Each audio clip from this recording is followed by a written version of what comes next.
we started off with Samuel as a judge and a prophet, and as a priest. And Samuel was the guy who. Peter, Yes, sir. you just wait one more second till the recording starts. All right. I'll start over. Okay, go for it. All right. We're starting 2 Samuel, having finished 1 Samuel, and we've followed Samuel's calling, his service as a priest, as a prophet, as a judge, the man who anointed kings, both Saul and David, and if there's such a word as unanointed him when he told Saul that the Lord had revoked his kingship. We have followed the growth of Saul, his failure, the conflict between Saul and David, and then the death of Saul at the very end. And now we come to the follow-on, where David picks up the standard and runs with it. We left David in the sound of Ziklag. He had recovered his families that had been taken captive. He'd brought them back, and Saul was dying in battle at a different place. And so David in Ziklag receives word of Saul's death. It's the start of his growth into the kingship and his struggle to maintain it. It's traditionally ascribed to Nathan and Gad, the two prophets that we'll meet here, but scholars generally feel it is also a product of the Deuteronomistic historian done after the exile. And there are pieces of the literature, of the writings, that indicate that that's exactly when it was done. There are a couple of stories that most people are familiar with. Absalom's revolt, and certainly David and Bathsheba are embedded with this. And 2 Samuel ends with the census, where David sends Joab out to make a census of all of the tribes. It's important to the New Testament because this is the place at which we find the genealogy of Jesus headed, both in Matthew and in Luke, where they go back through Joseph to David. Now, First Chronicles that we talked about last time, and I'm trying to meld the two of them together because they cover about the same time. I said that the First Chronicles, the first 9 chapters, were genealogies. They dealt with the genealogy from Adam all the way through to those who returned from the exile. It's a pretty comprehensive set, and clearly was written at a later time, about 350. It starts with the death of Samuel, almost verbatim from the death of Saul, almost verbatim from the writings in 1 Samuel. But it goes well beyond the census and into Saul and the construction of the temple. It uses much of the text, the exact wording in 2 Samuel, but it skips a lot. And I will try to highlight that as we go through, because it has a different view of David. One might say a more prejudicial view in favor of David. 2 Samuel is broken down into 3 basic parts. There's an accession narrative, which is David coming to the throne and securing Israel. There's a succession section, which really is about the succession to David. It lists the kinds of problems that David has. And then there is what scholars call an appendix. There are some chapters and verses that really should have been done earlier. There are some that repeat things that have been covered earlier in it. In the accession narrative, we find David becoming king. He becomes king of Judah. He fights a civil war with the house of Saul. We find the assassination of Abner and Ishbar. Now, Saul's son was called Ishbar. He had another name. I'm going to use Ishbar all the way through it because, frankly, it's easier to pronounce. And David becomes the king of all Israel. In the growth section, David secures the border of Israel. He conquers Jerusalem. He brings the ark to Jerusalem, and he has victories over the surrounding people. In the succession narrative is where we find crises. We have David and Bathsheba, that well-known story and movie. We have the rape of Tamar and the murder of Amnon. And we have the violent revolt of Absalom and Sheba. And then in the very end, we find insertions of previous material, some poems, and a hymn. Now, when David learns of Saul's being killed by an Amalekite, now that's an interesting term because that particular guy is not fighting on either side of that battle. It appears that he wanders into the battlefield and he finds, the assumption is that he finds David dead, because when he goes to David to tell him, finds Saul dead.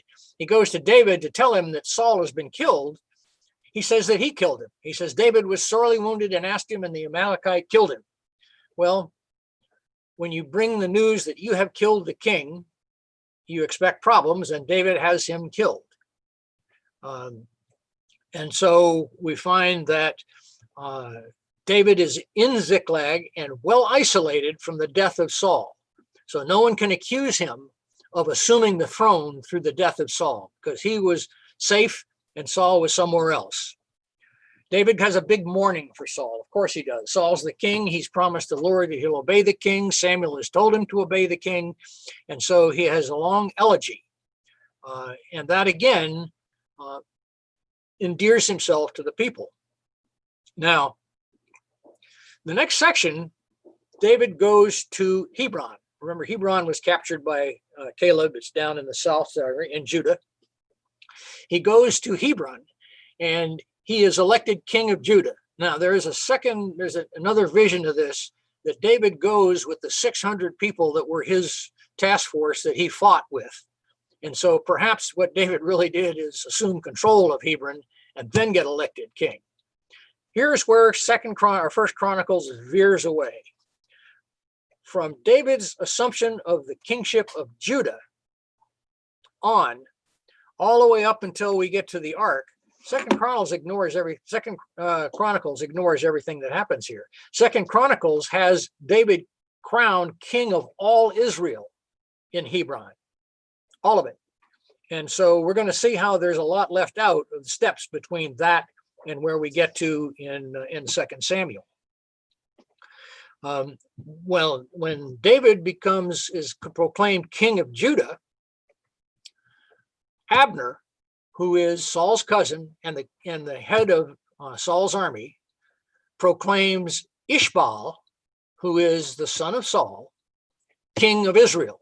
So now we have David as the king of Judah and Ishbaal, the king of Israel.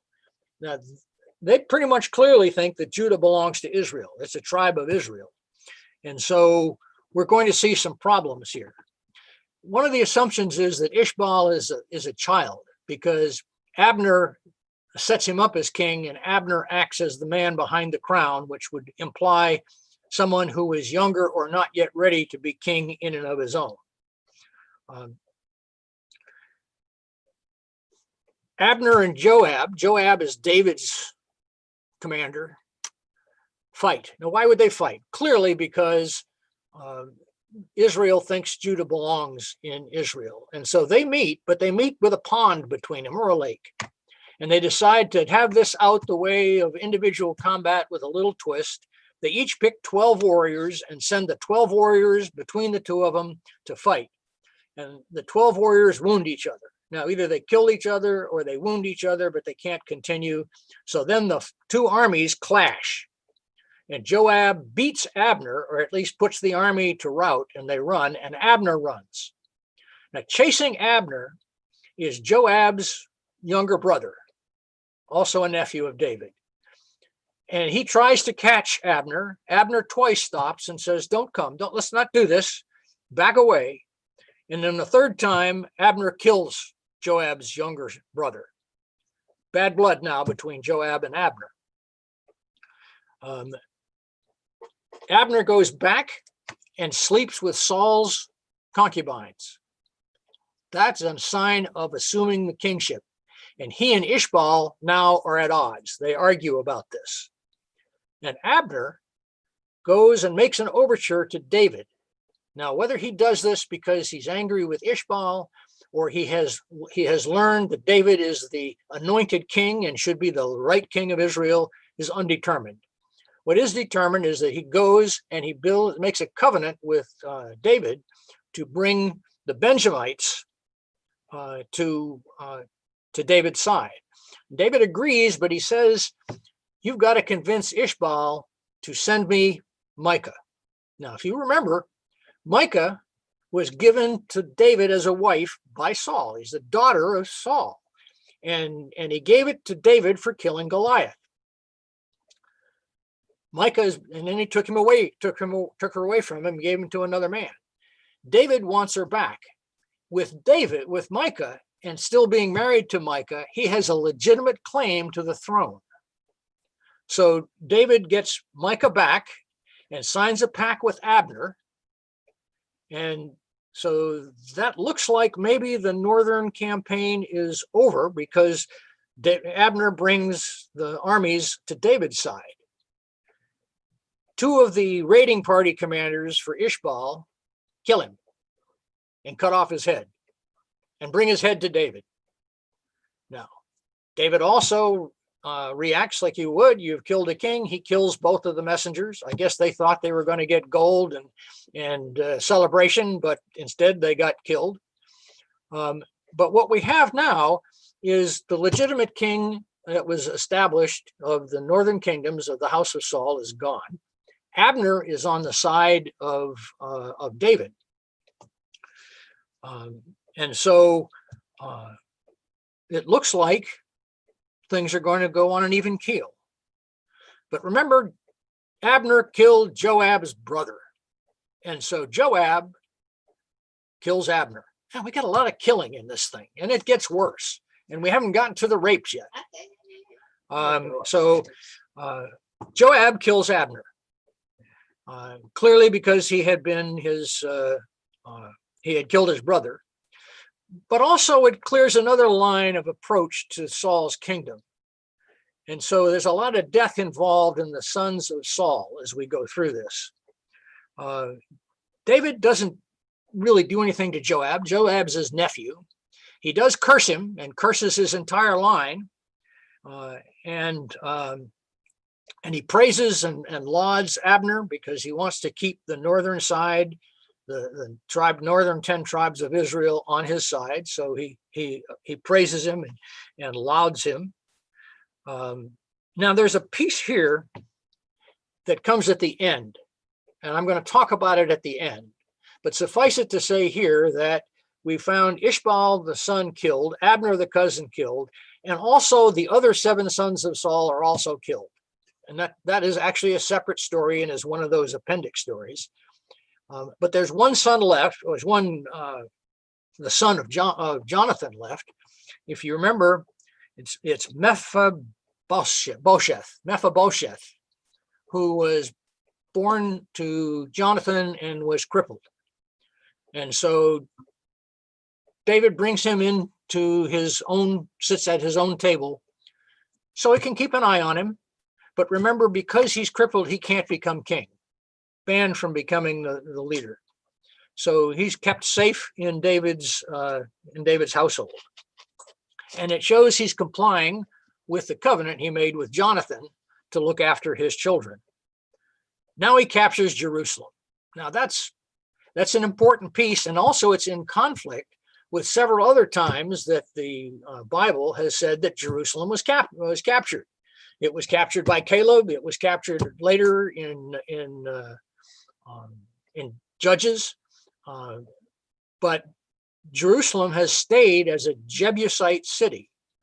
And David's capture of it means that it was not owned by any of the tribes, neither the northern tribes nor the southern tribes. And so it's an ideal place to be the capital. And it's right almost on the junction between the two groups. So Jerusalem as the capital is a good stroke on his part. Remember, and he's now proclaimed king of all Judah and Israel. Second Chronicles has skipped all this, or First Chronicles has skipped all this. They went directly to king of all of Israel at Hebron before any of this conflict between the two houses took place. And we find that happens a lot in Chronicles. If there's something that says bad things are happening or confusing things are happening to David, First Chronicles leaves it out. So we've got David now as the anointed or the proclaimed king of Israel. Now we get to the growth stage. David signs a treaty, apparently, with Hiram of Tyre, which is the city-state directly to the north of the northern tribes of Israel. And Tyre agrees to, this is Lebanon today. Tyre agrees to send him cedar, wood, and woodworkers to build a house for David. Clearly, it's a treaty. And clearly also it is moving Israel from a collection of tribes into some sort of an international grouping that is dealing with others as an equal. We have 2 Philistine invasions at this point. Now, David had already subdued the Philistines. So why do we have these invasions? Well, if we go back to 1 Samuel, and David is a vassal of Philistine, and he is cleaning up the southern deserts and ostensibly cleaning up Judah, while he's even supporting Judah and helping Judah, but not telling the Philistines what he's doing. It's quite possible that the Philistines assumed that David was still a vassal. And as long as he's the king of Judah and he's a vassal, they're not particularly worried. But when David becomes proclaimed king of all Israel, now they have an issue with it. And so they launched a couple of separate attacks, and David beats them both. At this point, the Chronicles begins to pick up the story, because David takes the ark. Remember the ark story in 1 Samuel? The Philistines captured it. They turned it loose with oxen, and it ended up in an Israelite town. And we don't hear anything about it until now. And David discovers the ark, or perhaps the ark was simply ignored by Saul. But he decides to bring the ark to Jerusalem. And although they have a ceremony and it takes them a while, 2 stages to move the ark into Jerusalem, 2 Chronicles makes this a much bigger deal. 1 Chronicles, I should say. 1 Chronicles makes this a much bigger deal. They have elaborate ceremonies when they get to the ark. They have an elaborate process for moving the ark. And when the ark gets to Jerusalem, they have a whole nother set of ceremonies and rites, most of which follow the Second Temple rites, which would have been in place when Chronicles was written. But 2 Samuel doesn't do all of that, except for a minor amount in the time that they moved the ark. But in front of the ark is David. David is dancing. He's dressed in what's described as a white ephod, probably a smock, and that's all. Looking out the window as they approach is Micah, the daughter of Saul that David has recovered. And she is embarrassed. And when he gets in, he takes her to task, or she takes him to task and accuses him of acting the fool and being disrespectful to the ark and being disrespectful to the kingship. David does not kill her, but he doesn't go in unto her anymore. Why is that important? There can be no more children or direct links to Saul, because she's Saul's daughter, and David is not going to sire children through Micah.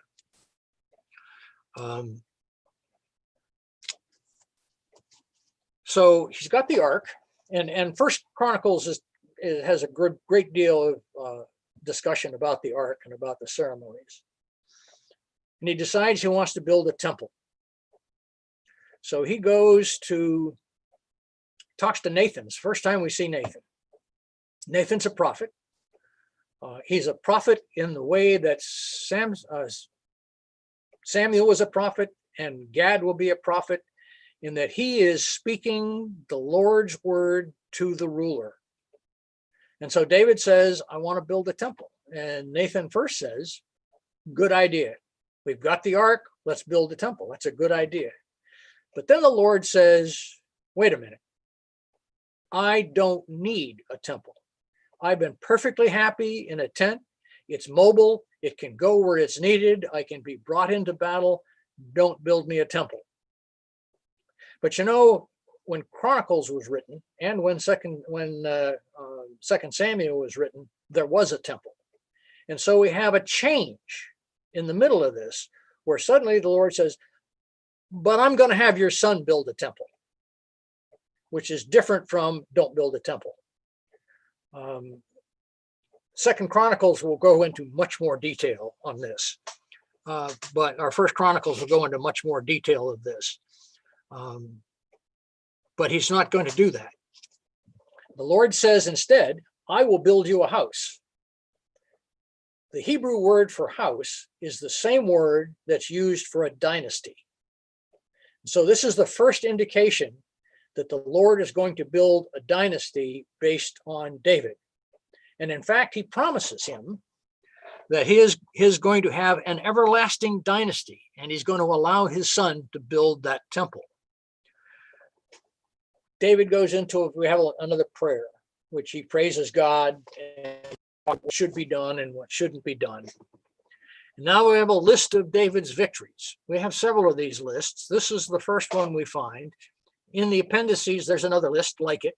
We also have a list of his family and royal officers and how he's organized. Chapter 21, this is chapter 8. Chapter 21 fairly well repeats that with some additions and changes. It's quite often in these biblical stories that when they duplicate with minor modifications to what they're talking about. So the fighting is not quite done.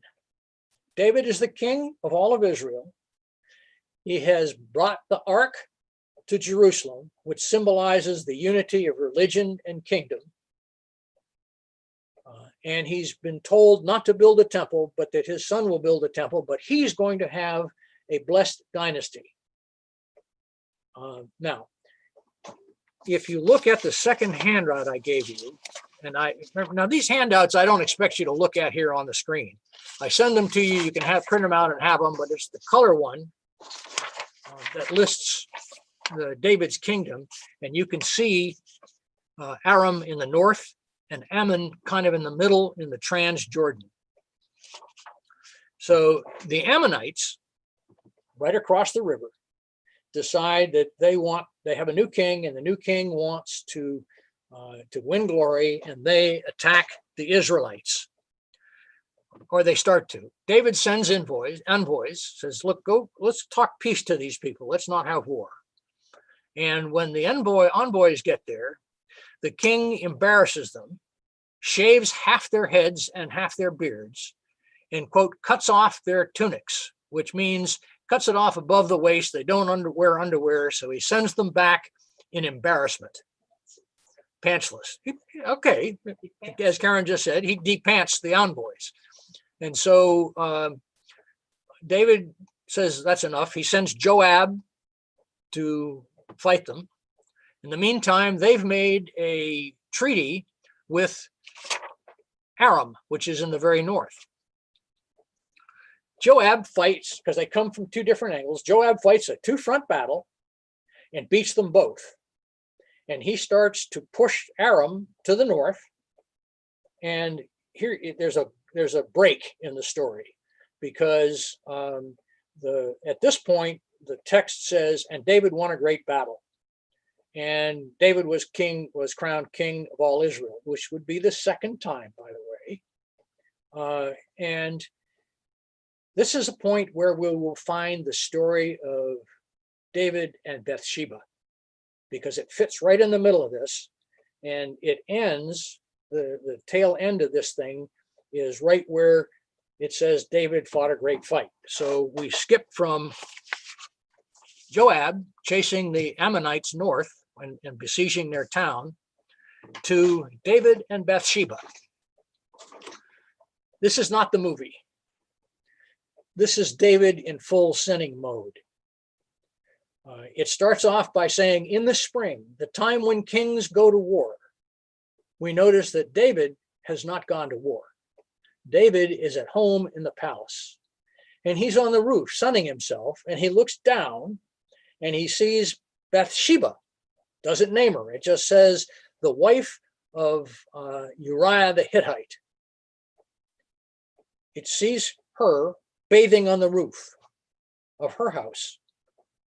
Not sure what that means, although it may be, because it does cite this later, that she is doing her ritual bath following her menstrual cycle, because that's a key phrase that we find later in the story, that she is not pregnant. Critical. David sends his servants to get her, and they bring her to his chambers, where he lies with her. Now, we don't know what exactly that means in the text. Did he, what I would call a kingly rape? I'm the king, you'll do what I want. Or did she really set this whole thing up to try to seduce him, knowing that he was looking? We don't know, and it doesn't matter. What matters is David commits adultery with the wife of one of his commanders, and she gets pregnant. And because we've already heard that she had her ritual bath, it's David's child, because her husband is at the front fighting the Ammonites. So he says, what am I going to do? He sends for Uriah the Hittite to come back and give him a report on the battle. When he gets back, he feasts him, feeds him, and says, go home and wash your feet.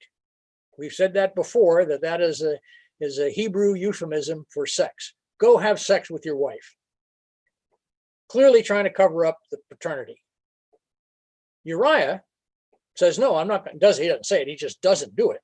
Because, well, again, we talked about haram and holy war and how you have to stay ritually pure, which means no sex.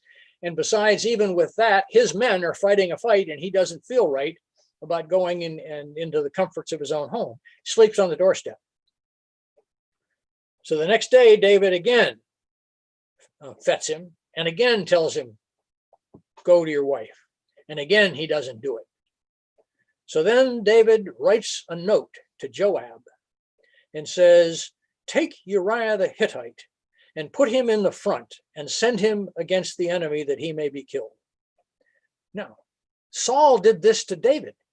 If you remember, when Saul was mad at David, he put him in charge of 1,000 and sent him forward, and David did not die.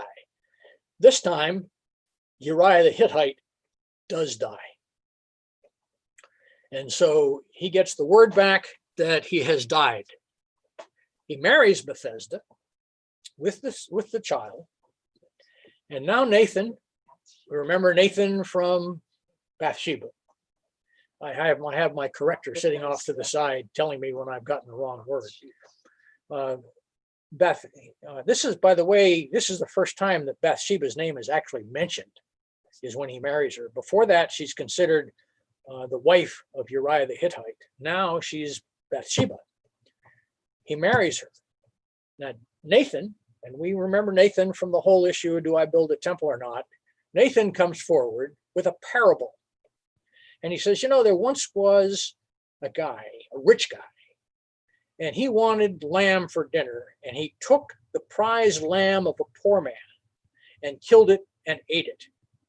And David gets mad. He says, this is wrong. Send me who that is. I will kill him. And Nathan looks at him and says, it is you. You have done that with Uriah the Hittite. You have taken his wife and you sent him to die. And to use the terms used,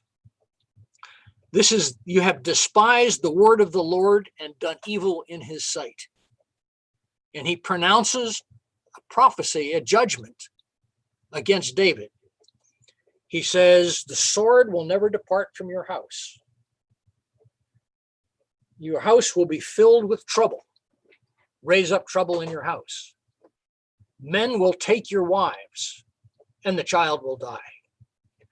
Now, to David's benefit, he immediately repents and says, I have sinned. I've done a horrible thing. Please forgive me. And the Lord hears him, and the Lord forgives his sin, but does not reverse the punishment. And the baby does, in fact, die. The book says he puts his sin aside. The baby does, in fact, die.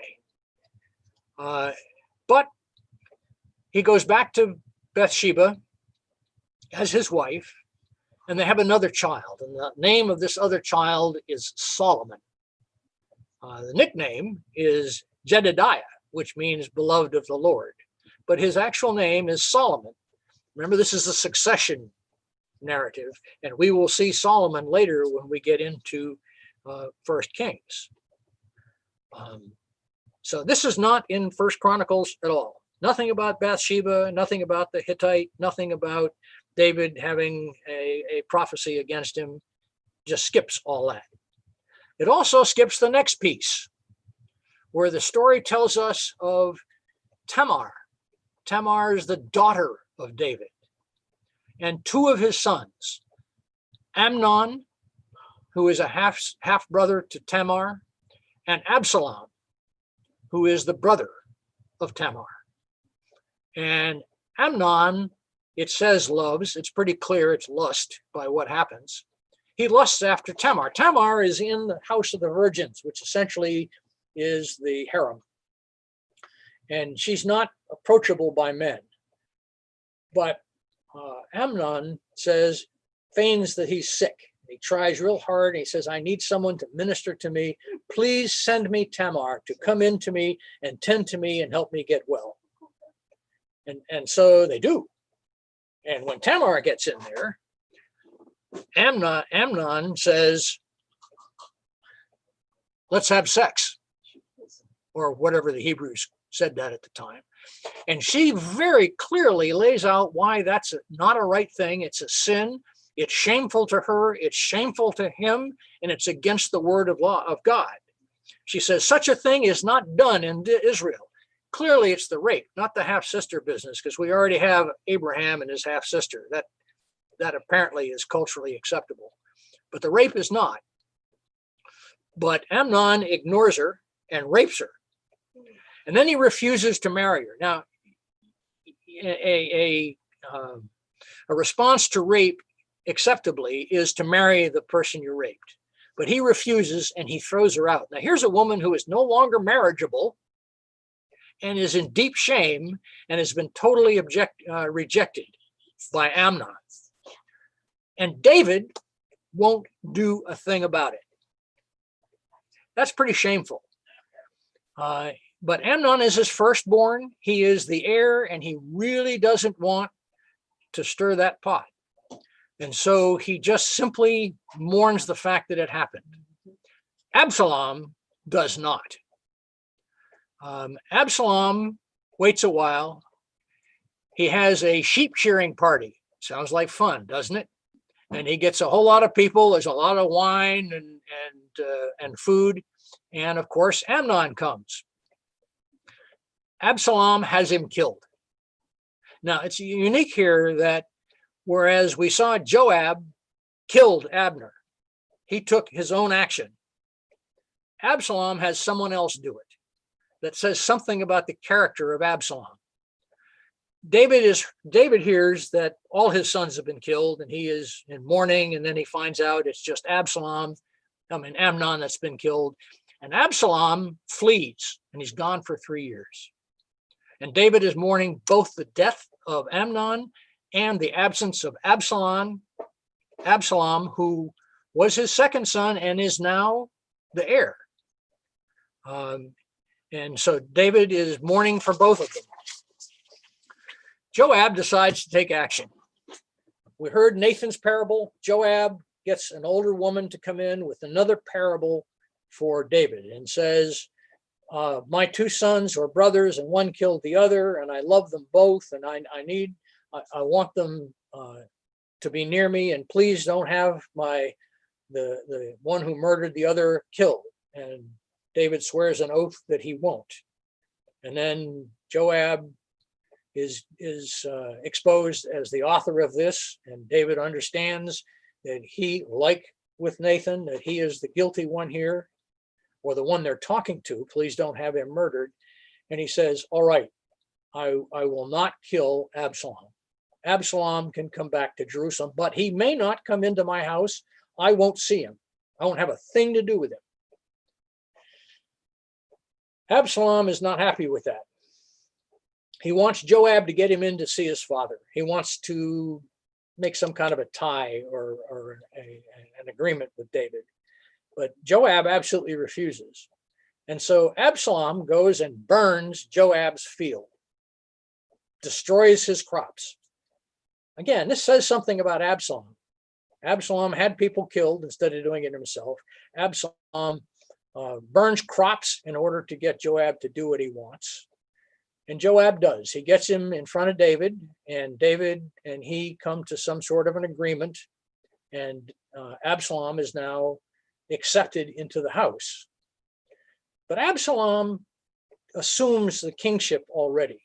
Why do I say that? Well, he immediately grabs an entourage that is of a royal caliber as he moves around the city. He sits at the gate of the city, and as people come to David to be judged, to have their disputes negotiated and adjusted, Absalom does it. And so Absalom is bypassing David, and David is sitting isolated in Jerusalem. He goes and he says, I need to go to Hebron. I need to make a family sacrifice. And David says, okay. When he gets to Hebron, he sends out secret messages, and he enlists all the other tribes of Israel to come fight against David and depose David in favor of Absalom. And as David hears this and they begin to move toward Jerusalem, David flees the city. And you have a map there that shows the flight of David and how all that happened. David allegedly just has the guards and the administrators, but in point of fact, he's got that 600-man group that fought with him as a vassal of the Philistines. And he also has a Philistine named Ittai, who brings his men and says he will fight with him too because he trusts David. So David is leaving the city with 2 bands of men, and he starts with the ark. And then he realizes that the Lord doesn't go with David. The Lord is the one who directs. And so he leaves the ark in Jerusalem with 2 priests, Zadok and another, and he asked them to be spies. David's senior advisor, decides to stay with Absalom. And so David has another advisor named Huthai that he sends back also to be a spy. And they head to the Jordan. Absalom takes Jerusalem. He sleeps with David's concubines. Remember, we talked about Abner sleeping with Ishbaal's concubine. Well, that's what Absalom does on the roof where everybody can see him. He is greatly shaming David as David pushes toward the Jordan to get across. He says, what should I do, to his advisors? His old advisor says, strike while the iron's hot. You've got him on the run, go get him. Huthai says, you should be careful. David is a very wily foe. He has lots of victories. He has fought many men and won. So you should be taking care of how you're going to do this. And essentially that's what Absalom does. And David escapes across the Jordan into the Transjordan. Then Absalom comes after him. Now there's a thing about how his old advisor goes and kills himself, but that really doesn't affect the story. When he gets across the Jordan, David has been resupplied. The man who was taking care of Jonathan's crippled son has come to David with lots of supplies and equipment. And so David now is full up and equipped and has an army. And he meets Absalom in what they call the forest of Ephraim, which is up on the north side there near Ammon. And they beat them.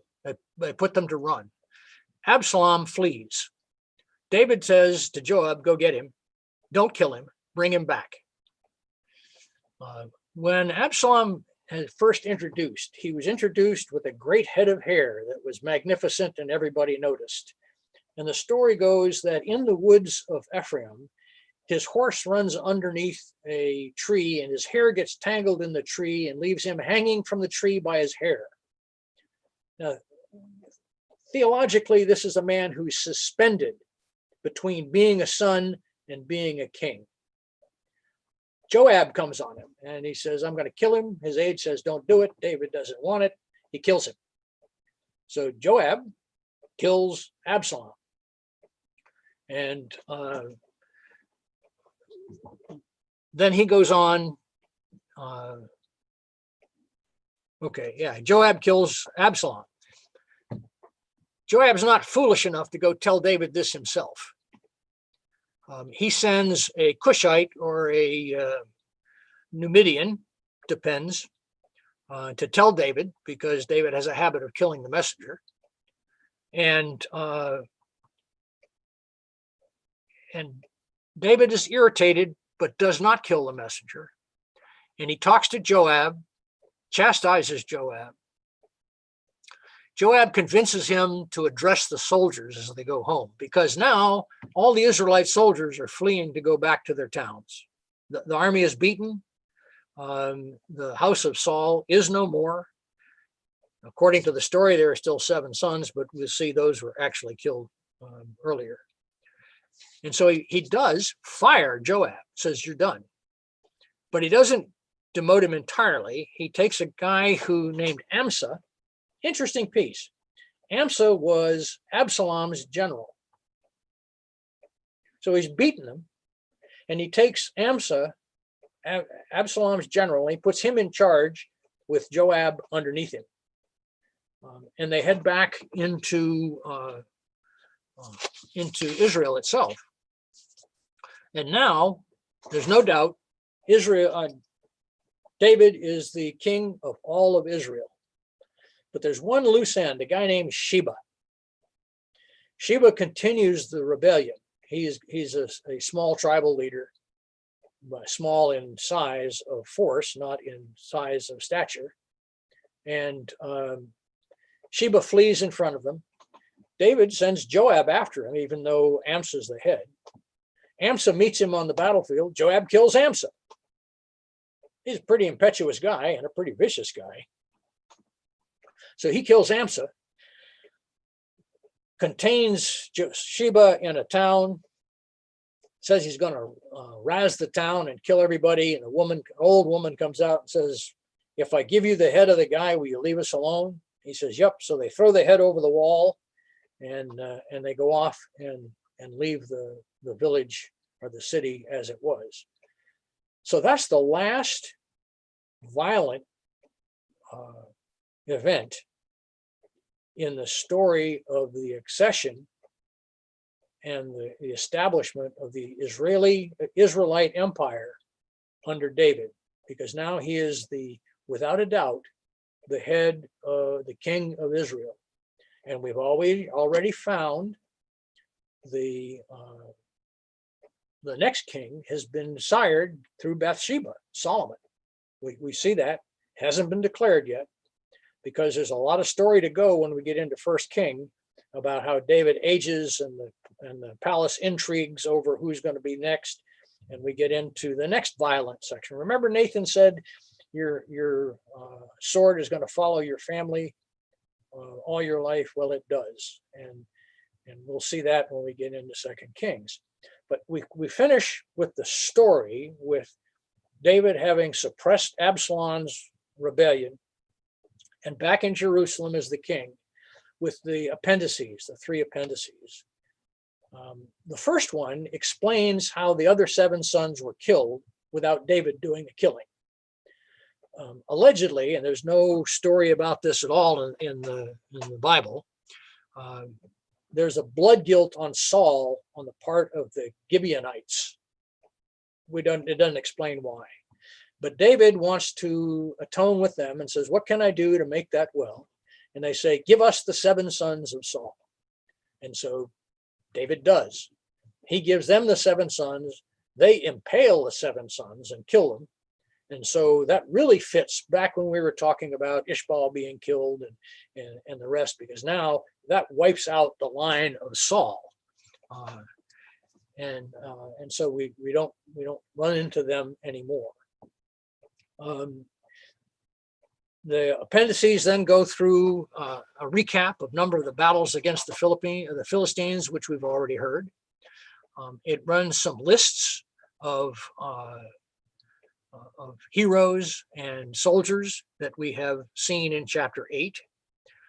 There's a very elaborate hymn, which is actually Psalms 18 in the very end of this. And it's almost word for word what that psalm is, and nobody's sure what predates it, whether this is the first or whether the psalm itself is the first. It was a thanksgiving for deliverance, extolling the power of righteousness and God's ultimate power. And then there's a long farewell song. This is very much like Jacob did and like Moses did. I'm at the end of my life, and here's all of the things that have happened, and a listing of 3 heroes. But there is an event still to come. It's the census. According to 2 Samuel, the Lord tells David to go conduct a census of all the tribes. Now, Chronicles doesn't say the Lord tells him. Chronicles has Satan tell him. Now, Satan did not mean the devil at this time. It meant the adversary. So this kind of isolates God from having told him to do something that God is just about to chastise him for doing. David tells Joab, go conduct a census of all of its account. It's an enumeration of potential soldiers of the northern tribes and the southern tribes. And he comes back and Joab says, I really don't want to do that, boss. In Chronicles, he says, I won't do it. But he does do it, and he brings the numbers back to David. And then Gad, who apparently followed Nathan as the royal prophet, Gad says, you have sinned. That's not what God wants. Either it's pride, or it is by taking a list of the soldiers, it's showing a lack of trust in God's ability to look out for Israel, or it's an excessive amount of centrality. It's not clear. But Gad says you have a choice. You can have either 3 years of famine. You can have 3 years of being pursued and chased by your enemies, or you can have 3 days of pestilence. And David said, I'll take the pestilence. And so the Lord afflicts a pestilence on the land. But before it gets to Jerusalem, the Lord has an angel stay the pestilence. And so 70,000, the numbers are always inflated here. 70,000 people have died. But the Lord ended it.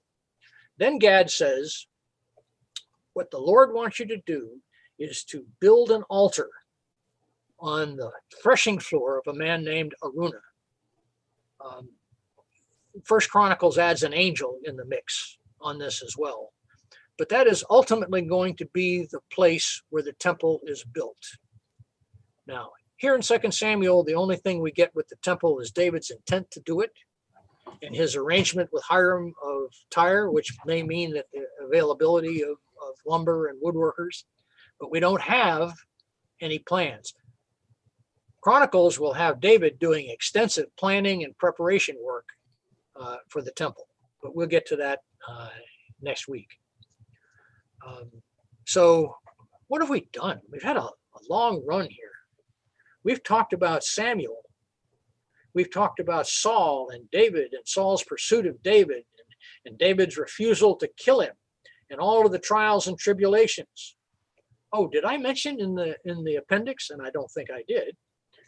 There's another story of Goliath. And it's not David who kills Goliath. In the second story of Goliath, it's a man named Elphnath that he killed Goliath. And it has another description of several other Philistine giants that are killed. So we do have some conflicts in the storyline here, but we've tracked this all the way through. We've looked at David and Goliath, and David becoming a member of Saul's household, Saul pursuing him. We've seen David be crowned king.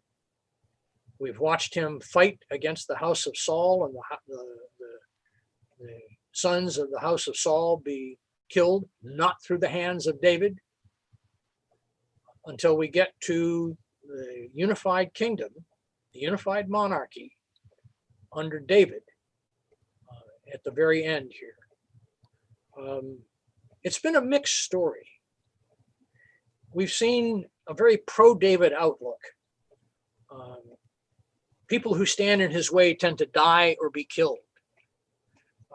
The discovery of the ark and the reestablishment of the ark in Jerusalem as the unity of the head of religion, of the center of religion and the center of the kingdom, all tied together. We've seen others blamed for deaths and David insulated from them. David's not responsible for Saul's death. He's not responsible for Abner's death. He's not responsible for Ishbaal's death or Absalom's death. And in each case, he is trying to prevent that and loses that fight, and other people kill him. And he always ends up praising the people who've been killed, except we don't see a praise of Absalom in the end. We see a lot of military victories. He has secured the boundaries of Israel. He's defeated the overseas threats. He's defeated the Philistines as they try to invade Israel. We've seen the Lord give him a promise of a dynasty. And he's clearly the king who is chosen by the Lord. These are all positive things of David in this. But it's not all positive, unlike Chronicles. There are other things that happen here that put an edge to David. Clearly, adultery with Bathsheba and the sending of Uriah to his own death is a great sin and not something that is part of his resume that he would like. The inability to control his children. He's got one son who rapes another one. The son kills this son. He doesn't really punish anybody. So that it's a certain amount of weakness in him. And there's a negative view of the monarchy that runs through this. When David becomes king, he takes concubines and wives. And that echoes Samuel's warning about the kingdom, about a king who will take your daughters. He takes the sons as in the census, which applies again, he will take your sons to the army. So we've got this hint that the monarchy is not everything that it should be done. And there's also that hint that runs through the front part of this that the Philistines didn't become a major problem for David's kingdom until he became the king of Israel, because the Philistines assumed that as the king of Judah, he was still their vassal. So that kind of runs through this, although it is not explicitly stated. He sins, but he repents. He's punished, but he continues. And he takes that punishment in stride as he goes on. He gets that covenant. It says, "Your house and your kingdom shall endure before me forever. Your throne shall be established forever." Chapter 7, verse 16. So we've got that laid up. It links Jesus to Matthew and Luke through their genealogies. Matthew goes through Solomon and Luke goes through Nathan. It's a different subject for a different time. Judah becomes the basis, the heart of the kingdom of Israel, because even after Samaria, the northern kingdoms are conquered by Assyria, Judah continues and Judah is reestablished after the exile. David and Solomon are considered the golden age of the monarchy of Israel. When we see the kingdom established by Solomon in the next lesson, it is large, it is international, and it is wealthy. So this is all what's moved here. And David, in fact, lays the groundwork for Saul. He defeats the Philistines and secures the border of Israel so that Saul can then expand on that. He builds relationships with foreigners, Hiram of Tyre, so that Saul will do the same and use those relationships to help build the temple and expand to other relationships elsewhere. he builds the foundation of Solomon's army and his administrative forces that Solomon takes over and amplifies and improves. He lays the groundwork for the coming temple. He's raised the issue. He's gotten the Lord on board to let Solomon build it. And according to 2 Samuel, at least, he's got a site picked out for it. And it will be up to Solomon to finish doing all of that. And again, 1 Chronicles gives David the credit for doing all of that, but that's a different story when we get to it. So 2 Samuel is the story of David. Through thick and thin, through good times and bad times, it tells a story, almost warts and all, of David. What kind of questions can I answer? Hey, Pete. Yeah, Nick. You know, there are those who think that 2 Samuel has a more negative view of David than you have indicated. You know, the first 10 chapters are extremely positive about David, and the second 10 are extremely negative. He gets into a lot of trouble. But so you are pretty much convinced that this book as a whole is very positive towards David? I think if you measure the entire book, as I said, they give him warts and all. If you measure the entire book, the first 10 chapters do in fact present a very great picture of David. But then remember, he gets the prophecy from Nathan about troubles following his family, and that runs on down. And in fact, it will continue on into Samuel, into Kings. David has a very rocky end. So you're right, it's not all sweetness and light, unlike Chronicles. Chronicles says everything is fine. Samuel points a mixed picture. Right. And that's absolutely true. All of the deaths, the inability to control his family, all of those issues, his sins, the Bathsheba sin is a major issue here. Clearly, it is not all sweetness and light for David in 2 Samuel. Thanks. Others? Eileen, let me get Karen come over here so she can see who you are. You're sending emails to her. Oh, I know. We know each other. Hi. I had to disappear for a while. This is my least favorite, one of my least favorite. Okay. All right, sit down, be I can't, quiet. no, I can't handle all the murders and rapes. I'm going, kill them all. Go ahead. Are there any other questions? Nope. Okay, next week we were going to talk about 1 Kings, and we will couple stories of Chronicles as we go. 2 Kings has got some negative things to say about David and some positive and negative things to say about Solomon. Nobody comes out of this clean.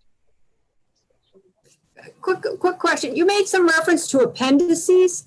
But the last 3 chapters, scholars consider an appendix. To 2 Samuel. Because it repeats some of the things. It has some parts that should have been treated earlier and weren't, Right, specifically the sons that go to the Gibeonites. And there are some lists that duplicate lists that were earlier done. And I mean, I've been reading the Bible, and I'm finding that in general that there's a lot of repetition and things are not, you sort of think, why did they put this in this order? You know? that's true, because it's not a single author in most cases. Right. In most cases, not one guy has been given the task, I want you to go write this book. Yeah. And a guy like that would try to make things match. And you can go all the way back to Genesis, and we can find things that don't match, starting with the first 3 verses of Genesis. And that's because it was put together by different people at different times as physical writers. Other questions? Okay, let me close this with a prayer. Thank you for letting us wander through this contentious material and try to find a kernel of truth and how it leads us to the New Testament and to Jesus. In Jesus' name, we thank you. Amen. Thanks, Pete. Good night, all. Good night.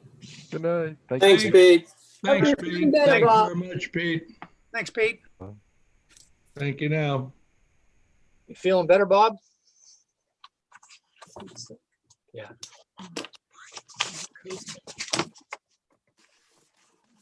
Yes, thank you. Hey, Peter. Yep. Is still okay with the Paul books? Yeah, I don't need them back right now. I'm up to my elbows in books. Okay, I've made it mostly through the first book. That's the easy one. Yeah, I haven't touched the second one yet. So Now keep But as anyway, long as you need them. I'm working on it. All right. Thank you. Good night, all, and thank you for doing this, Bob. You're welcome. All right, we'll see you next week.